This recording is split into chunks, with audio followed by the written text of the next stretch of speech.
이 비유를 살펴보는 가운데 이것은 예수님께서 이제 십자가에서 죽으시고 이 땅에 오신 그 목적을 완수하시는 그 직전에 예수님께서 하나님 나라의 복음 그리고 그 복음을 믿는 것, 이걸 간략히 말하면은 하나님 나라에 들어간다 하는 이것의 본질이 무엇인가 하는 것을 예수님이 한번 간략하지만 총정리를 해주는 겁니다. 그래서 여기에 복음의 본질과 핵심이 총정리가 되어 있습니다. 그래서 이 비유를 좀 자세하게 살피고 넘어가는 것이 좋겠다 그렇게 싶어서 지난 주일 설교 시간에 19장 전체를 주제를 중심으로 해서 한번 정리를 했습니다마는 이 비유는 복음의 본질을 말하고 있기 때문에 그 본질을 구체적으로 살피는 그 목적으로 이걸 좀 자세히 살피겠습니다. 그래서 오늘 이 본문을 전체 살피는 것을 끝내지를 못하면은 다음 주일 또 이어서 그렇게 하도록 하겠습니다. 왜냐하면은 좋은 내용이지만은 이게 보니까 시간이 길어지니까 나가면서 인사도 안 해요. 못 본 척하고 먼 데로 보고 가고 하니까 대부분의 교인들이 보니까 설교의 내용에 관계없이 시간의 길이에 굉장히 민감합니다.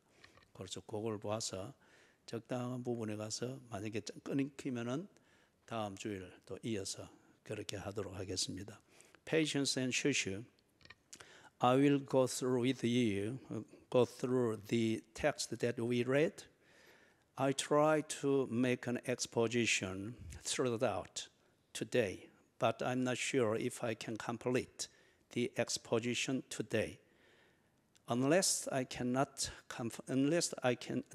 complete exposition throughout the text as a whole, I will treat it again next Sunday with the remnant part. Do you understand that? Right? So use the outline that I sent to you by the KakaoTalk. 지금 11절에서 그들이 이 말씀을 듣고 있을 때에 라고 하면서 시작이 됩니다. 그러면 이 말씀을 듣고 있는 그 시점은 무엇을 듣고 있으며 그 때는 언제입니까? 그것은 바로 위에 삭개오 집에 갔죠. 그리고 삭개오가 진심으로 예수를 왕으로 받아들입니다. 그런 다음 진심으로 자기가 회개하고 돌았습니다. 그래서 그 증거로서 모세의 율법이 규정한 대로 이것을 사기친 것이 있으면 4배를 더하여서 갚는다고 자원하여서 그렇게 합니다. 이게 이제 하나의 변화의 증거죠. 우리의 내적 변화는 외적인 행동으로 나타나게 되어 있습니다. 그래서 삭개오가 로마 황제를 위하여 충성하던 유대인이었는데 이제 이것을 통해서 볼 때에 삭개오가 황제를 섬기는 것이 아니라 예수를 왕으로 섬깁니다. 이 말은 소문을 통해서 들었던 예수에 관한 복음 그리고 그 복음을 믿으라고 말씀하시던 예수님의 그 말을 소문으로 들었으나 그는 그것이 복음이다.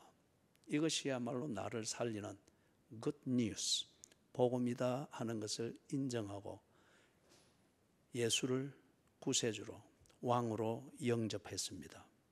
그리고 기꺼이 자기의 삶을 로마 황제가 요구한 대로 세금을 거두어 주는 이 외적 행동으로 내적인 자신의 충성심을 발휘하며 살던 인생을 이제는 예수 그분이 명령하신 대로 자신의 재물을 그렇게 쓰는 것을 통하여 자신의 예수를 향한 내적 변화를 그의 외적인 행동, 사기를 치어서라도 축적해 놓았던 재산을 예수의 명령대로 쓰는 이것을 통해서 보여주고 있습니다. 거듭났습니다. 변화되었습니다. 예수를 왕으로 모시기 위하여 그동안 왕으로 모시고 충성하던 로마 황제에 대하여 기꺼이 등을 돌렸습니다.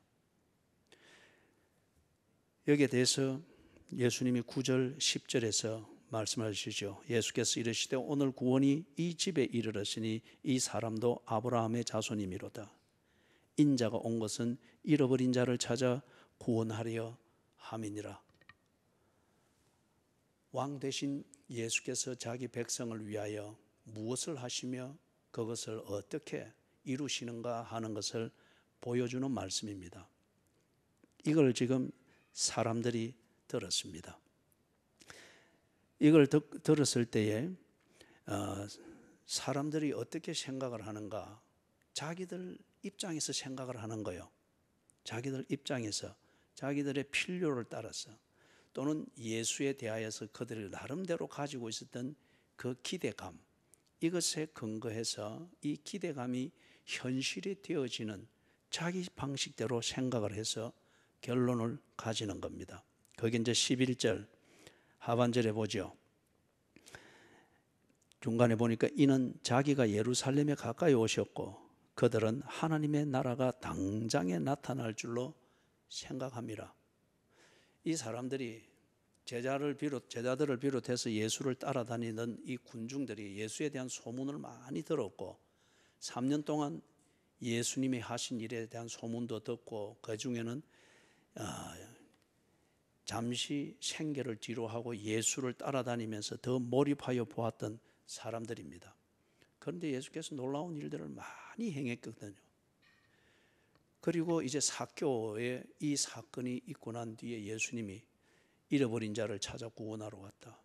아브라함의 자손, 그를 찾으러 왔다. 그래 하니 이 유대인들이 가뜩이나 지금 예수님을 둘러싸고 함께 무리를 이루어서 움직이는 이 사람들이 아브라함의 자손이면 당연히 지켜야 될 전통, 이것을 따라서 예루살렘의 절기를 지키기 위해서 가고 있죠. 그렇기 때문에 아브라함의 자손이라는 이 자의식과 그것에 대한 그 프라우드, 이게 아주 강하죠. 그런데 예수님이 삭개오의 변화, 이것이 일어나는 것을 두고서 공포하셨습니다. 공표하셨죠. 아브라함의 자손, 잃어버린 자를 찾으러 왔다. 이렇게 하니까 이들이 당연히 그걸 근거해서 자기들이 해석을 하는 겁니다. 아, 예수님이 그렇게 3년 동안 말씀을 하고 하던 하나님의 나라, 로마의 나라를 무찌르고 하나님의 나라를 이제 드디어 완성시키는 거구나. 우리가 자유하게 되고 해방을 맞이하고 그리고 하나님이 선지자들을 통해서 약속하셨던 광야의 샘이 솟고 그리고 성냥이와 타조도 존경을 하고 어떤 이런 것들, 이걸 문자 그대로 이해하면서 이제는 그러한 나라가 드디어 오는구나. 그래서 신이 났습니다. 이것에 대해서 지금 예수님이 큰 오해를 하고 있는 이 무리들을 바로 교정해 줘야 될 필요가 있습니다. 복음은 듣기에는 참 좋은 소리입니다.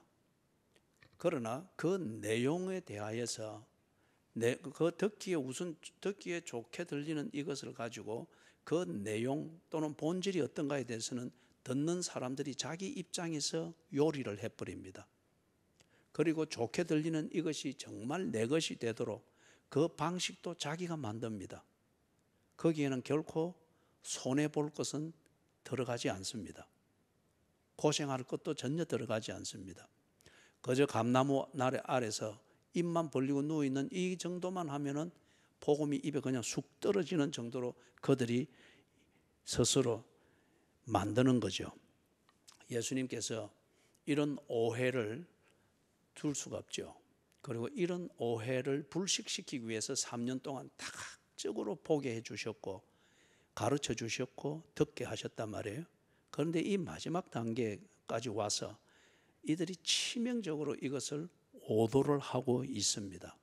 꼭 교회 나가면 복 받는다 하는 식으로, 그죠?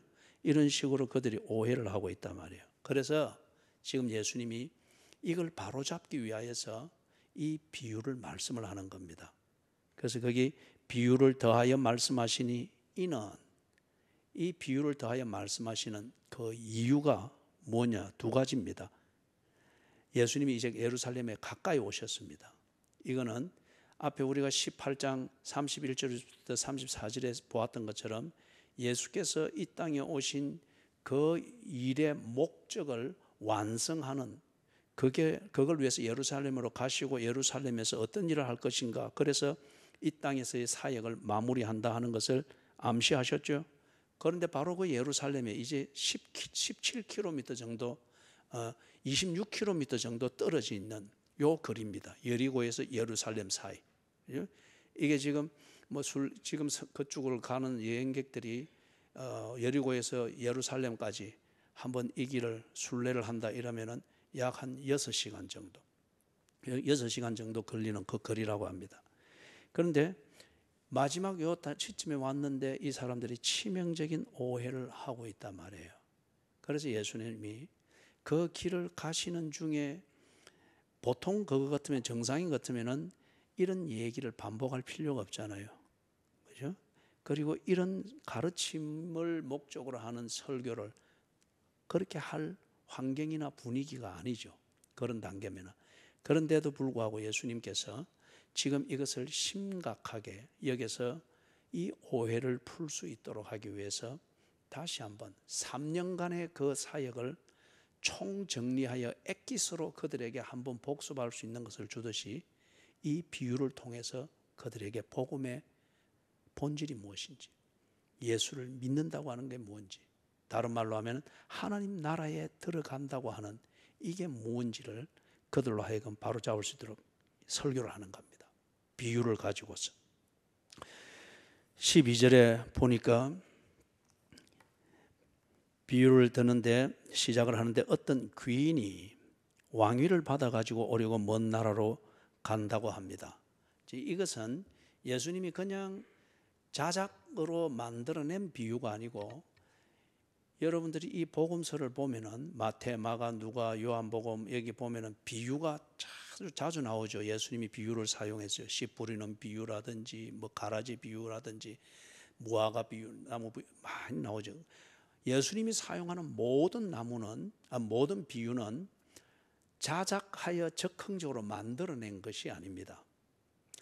그 비유들이 소재가 보면 다 어떤 경우는 자연 현상, 어떤 경우는 농사, 어떤 경우는 그 유대 땅에만 있을 수 있는 새, 바람, 어떤 이런 움직임, 또는 유대 땅에서 있는 장애인들의 그 애로 상황, 모든 것은 이 유대인들이 자기들의 일상생활에서 친밀하게 알고 있는 그러한 삶의 환경들입니다. 그죠? 그래서 그 중에 어느 한 소재를, 이것을 말할 때에 그것을 떼서 비유를 가지고서 전달하고자 하는 주제를 전달하고 설명을 하게 되는 걸 봅니다. 그렇다면 여기서 12절에서 이 비유가 시작되어지는 이것도 역시 그 배경을, 무슨 사건이 있었습니다. 이 비유의 구조를 가져오는 똑같은 구조를 가진 그 사건이 있었습니다. 그리고 이 사건은 유대인들에게 아주 강하게 인식되어져 있는 사건입니다. 그렇기 때문에 예수님께서 이 비유를 그걸 배경으로 해서 쉽게 따와서 예수님이 전달하고자 하는 이 교훈을 전달하기 위한 소재로 쓰고 있는 겁니다. 그런데 이게 어떤 사건인가? 그것은 이겁니다. 예수님이 태어날 무렵에 유대의 왕이 헤롯이었죠. 그때 그 왕은 부를 때 헤롯 대왕이라고 부릅니다. 왜냐하면은 그 헤롯 왕 아들들이 뒤에 유대의 전역을 분할하여서 통치하는 분봉왕이 됩니다. 그래서 그 분봉왕들도 헤롯이라는 이름으로 자주 불렸어요. 그래서 이걸 구별하기 위하여서 아버지 헤롯은 헤롯 대왕, 예수님이 태어날 때에 있었던 그 왕입니다. 그리고 이 왕이 죽으면서 자기 아들들에게 통치구역을 분할하여 나누었습니다. 나눈 것은 로마 황제가 나누었습니다. 그렇게 해서 요 헤롯 대왕의 아들들이 분봉왕이라고 하는 이 지위를 가지고 분할되어진 자기의 구역을 맡아 다스릴 때, 그들을 그냥 헤롯 왕이라고 부르거나 분봉 왕이라고 불렀습니다. 그래서 그 중에 헤롯 대왕이 낳은 아들 중에 아켈라오라고 하는 이 왕이 있었습니다. 헤롯 아켈라오, 헤롯 안디바, 헤롯 빌립, 이런 왕들의 이름을 알죠. 그죠? 예, 그 중에서 이 헤롯 아켈라오라는 이 아들은 유대 땅 예루살렘이 있는 그 이스라엘 땅의 남쪽 지역, 그렇게 유대 지파의 땅이죠. 역사적으로 보면은 그 땅을 맡아서 통치하는 권한을 로마 황제로부터 받았습니다. 그런데 자기 아버지가 죽으면서 쓴 유서에 아켈라오가 왕위를 계승하도록 유서에 그렇게 썼습니다. 그런데 이 아켈라오가 가만히 생각하니까 로마 황제의 인가를 받지 않고 지가 왕으로서 행세를 하게 되면은 황제의 미운털을 받으면은 이게 안 되거든요. 왜냐하면 자기 아버지 헤롯 대왕도 로마 황제의 인가를 받아서 유대 전역을 다스리는 왕이 되는 권한을 행사했단 말이에요.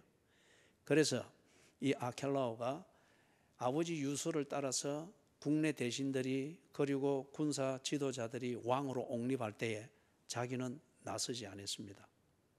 그리고 로마 황제를 찾아갔습니다. 로마까지 가서 그 로마 황제의 인가를 받으려고 했습니다. 그런데 그렇게 할 무렵에 어떤 일이 있었는가 하면은 유대 땅에서 반란이 일어났습니다. 우리는 저 아켈라오를 우리의 왕으로 삼을 수가 없습니다. 그러면서 특히 레위 사람들을 중심으로 해서 큰 반란이 일어난 거예요. 로마 식민지에서 반란이 일어나고 막 민정이 제대로 안 돼서 자꾸 반란이 일어나고 이러면은 그 땅의 지도자는 로마 황제로부터 불신을 받습니다. 그러면 더 이상 출세의 길이 없습니다. 그렇기 때문에 어디든지 그 지역의 식민 지역의 통치자 또는 지도자가 해야 될 제 우선순위를 가지는 일은 반란이 나지 않도록 언제나 평온을 유지하도록 그렇게 다스리는 겁니다. 그런데 이제 이 레위족들이 반란이 일어난 거예요.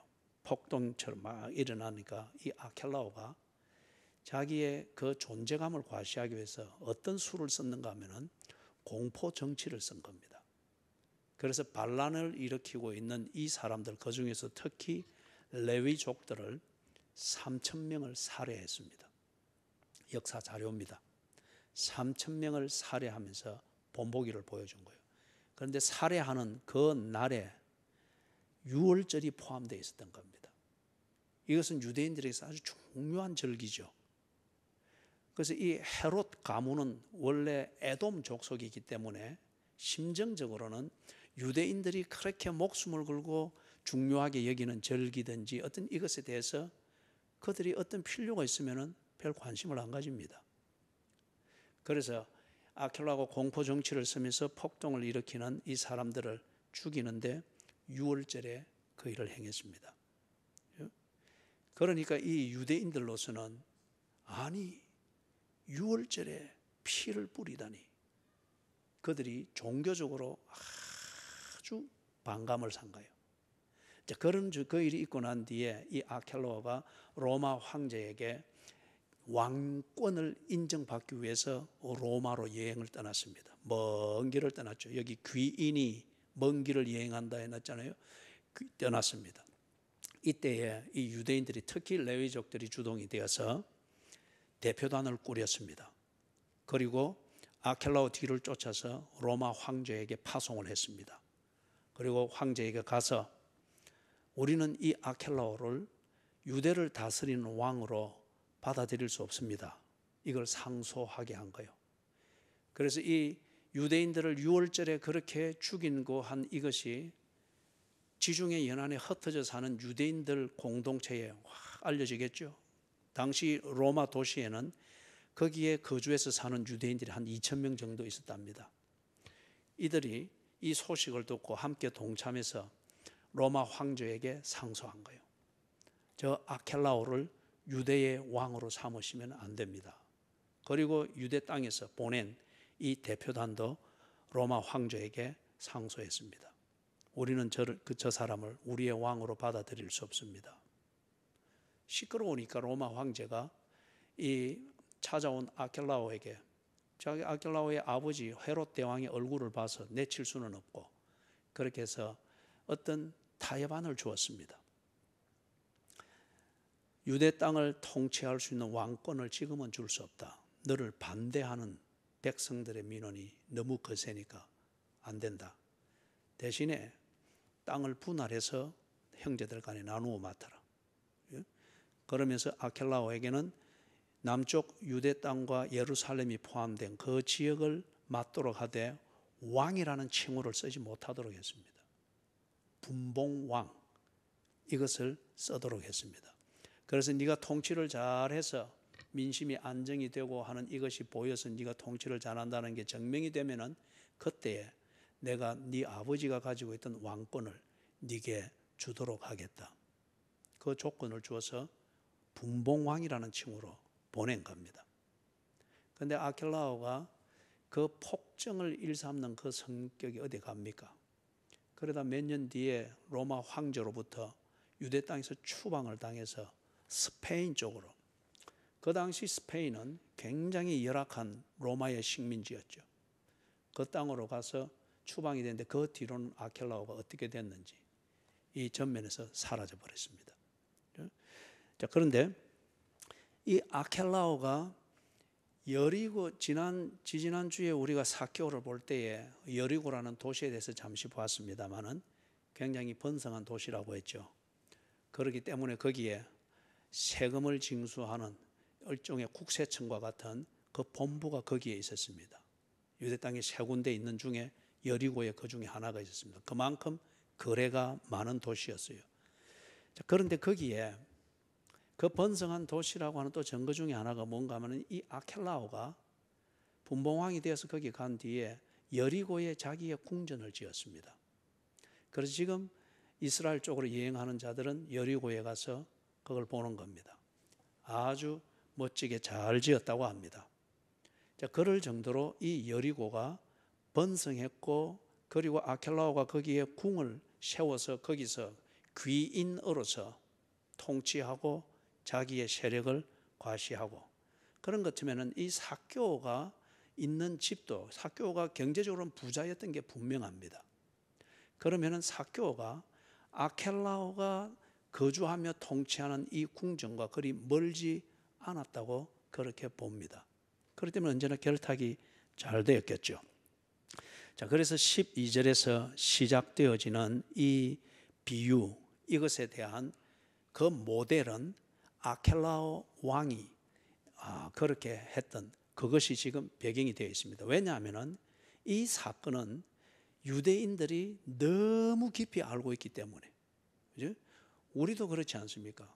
그 시대에 직접 경험은 안 해보았어도 일제시대 때에 그들의 만행이 어떠했던가 하는 것에 대해서는 우리가 정서적으로도 너무 잘 알고 있고 새겨져 있습니다.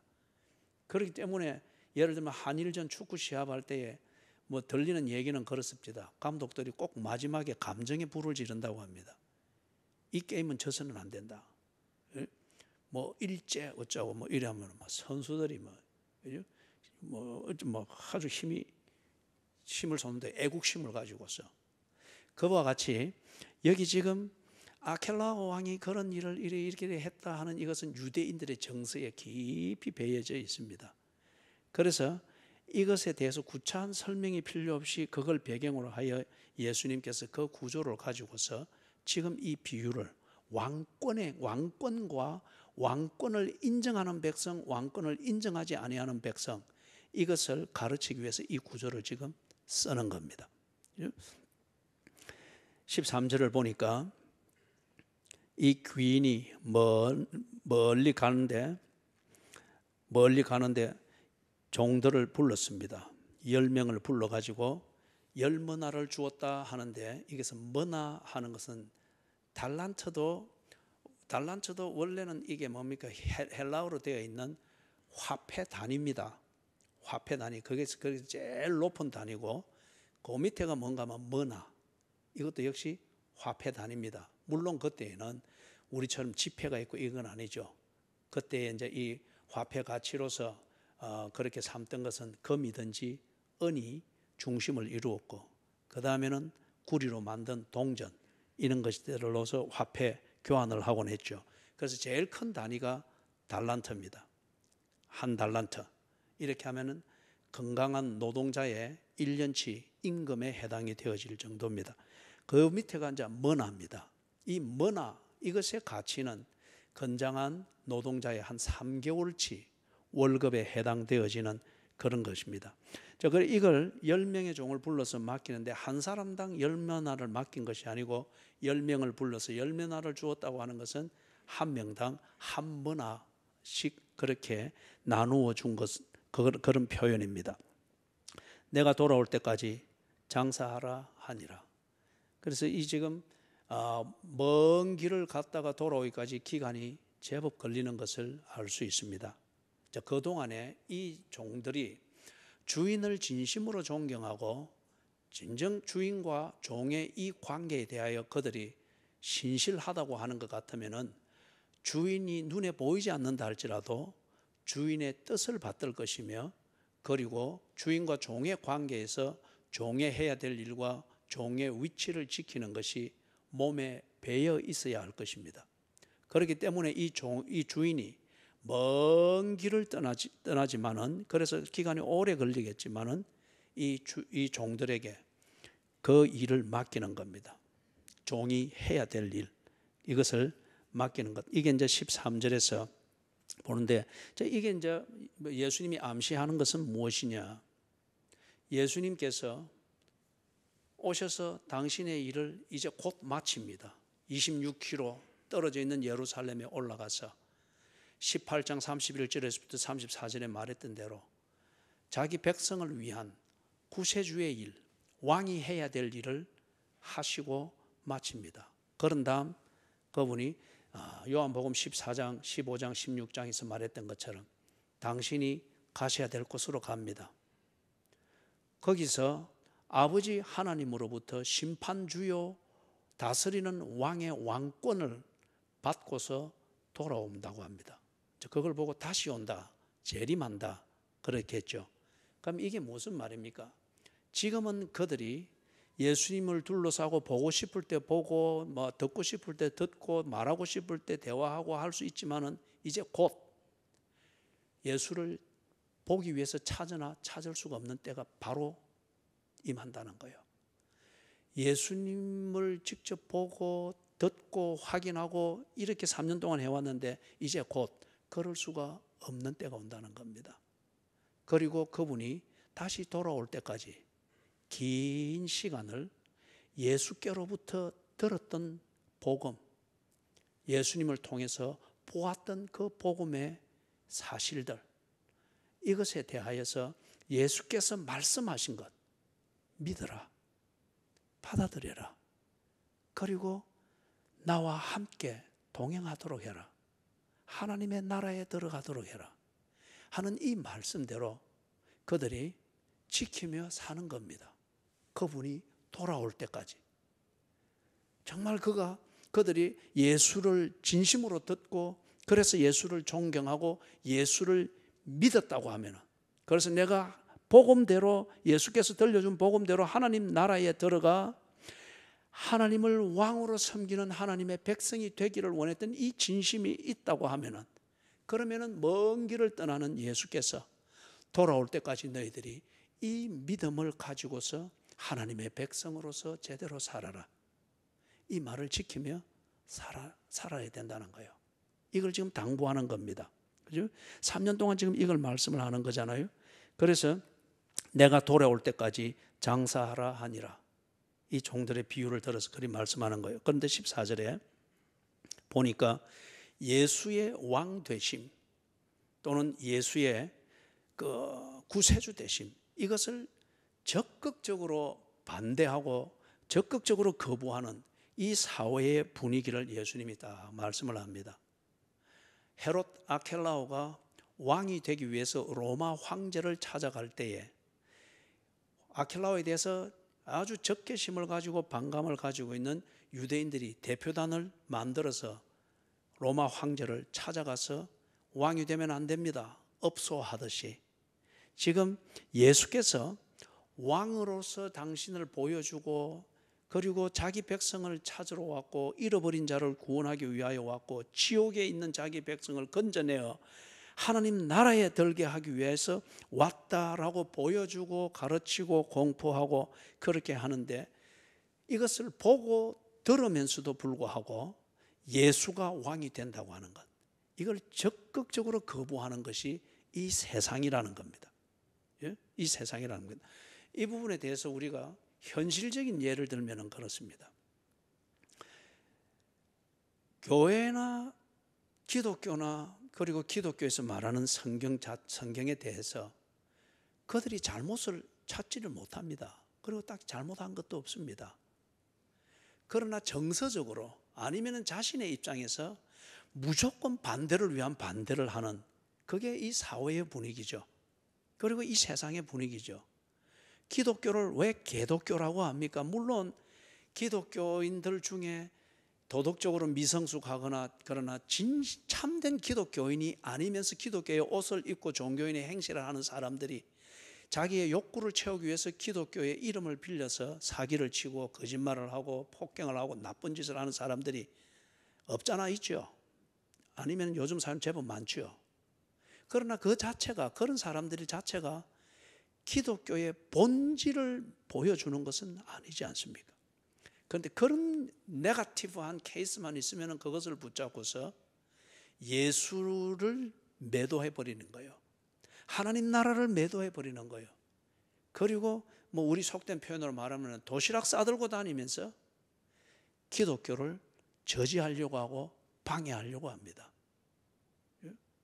이런 분위기에서 왕권을 받기 위해서 먼 나라로 여행하는 귀인처럼 이 땅의 사역을 마치고 하나님의 나라로 가서 요한복음 14장 1절 같으면 너희가 거처할 처소를 예비하러 가노라 그랬지 않습니까? 그리고 그 처소가 예비되면 다시 와서 너희를 그곳으로 데려가리라. 그걸 위해서 먼 나라로 가는 그 예수님, 그 예수님에 대하여서 그리고 그분이 남겨준 복음, 그리고 이 복음을 믿는 믿음을 가지고서 신실하게 예수님과의 이 관계에 머물러 있어라. 그래서 그리스도인답게 사는 이 삶이 흔들리지 않도록 해라. 너희는 하나님의 백성이기 때문에 그렇다. 한 이것을 흔들어 놓습니다. 많은 교인들이 세상의 이 분위기, 기독교를 박멸하고자 하고 기독교를 이렇게 거부하고자 하는, 그리고 예수의 왕권과 구세주 되심을 거부하고자 하는 이러한 세상의 다양한 노력과 전략들에 의하여서 많은 교인들이 떠나갑니다. 흔들립니다. 왕이신 예수, 그리고 주인이신 예수, 그 예수를 경험하여 나름대로 마음에 확신을 가졌던 그것마저도 예수는 눈에 안 보이고 예수에 대한 그들의 믿음만 가지고 있는데, 그러나 예수를 거부하는 세상의 적극적인 반대는 그들 눈에 보이고 그들 감각을 지배합니다. 그럴 때에 많은 교인들이 이 믿음을 저버립니다.